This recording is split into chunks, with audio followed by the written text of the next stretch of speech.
弊社の障害者テレワーク導入事例の取り組みについて発表いたします。1つ目は重度身体障害者である Y さんが人型ロボット織姫ちゃんのアバターとして入り会話をするという業務です。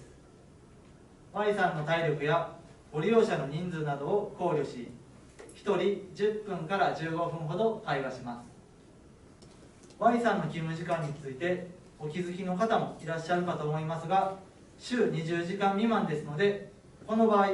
障害者雇用率に算定することができません。しかしそれでもいいんです。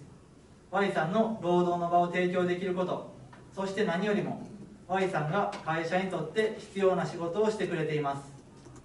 障害者雇用率の枠にとらわれる必要はない